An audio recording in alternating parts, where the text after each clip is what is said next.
Bonjour les amis, j'espère que vous allez bien. Donc une nouvelle vidéo sur le vieillissement des eaux-de-vie et plus précisément de l'Armagnac.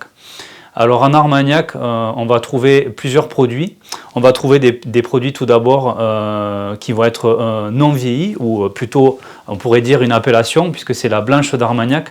En fait, c'est pas vrai qu'elle n'est pas vieillie, puisqu'elle a quand même passé 3 mois dans des contenants inertes, c'est-à-dire qu'ils ne vont pas teinter le produit.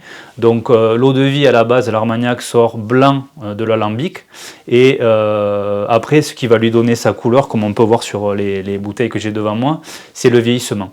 Donc rappelez-vous, une blanche, c'est une eau de vie qui ne va pas vieillir dans des contenants en bois.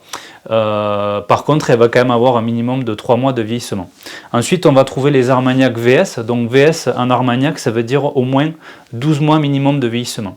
Vous allez avoir ensuite les Armagnac VSOP, c'est minimum 4 ans de vieillissement.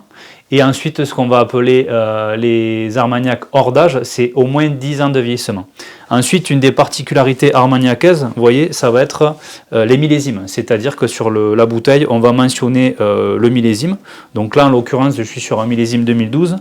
On pourra aussi avoir des grands assemblages. Alors là, on est chez la maison d'Arros. Vous voyez, on va avoir un Armagnac qui a minimum 20 ans d'âge. Alors quand vous voyez une mention d'âge sur la bouteille, c'est toujours un âge bien sûr minimum, comme sur les vieillissements VS, VSOP hors d'âge. Quand je vous dis c'est 1 an, c'est 4 ans, c'est minimum. Après il peut y avoir des eaux de vie plus vieilles dedans. Voilà, donc ça c'est vraiment une particularité armagnacaise, surtout le millésime. Une autre particularité au niveau de la distillation, c'est qu'on est sur une distillation en continu. C'est-à-dire qu'une fois que l'alambic est allumé, il ne va plus s'éteindre, on distille tout le vin en fait, qui va être concentré par la distillation et qui va devenir donc de l'alcool qui titre jusqu'à 72% à sa sortie de l'alambic. Voilà, j'espère que cette vidéo vous a plu. Si vous avez aimé, n'hésitez pas à liker. N'oubliez pas aussi que l'alcool est dangereux pour la santé et c'est à consommer avec modération, bien sûr.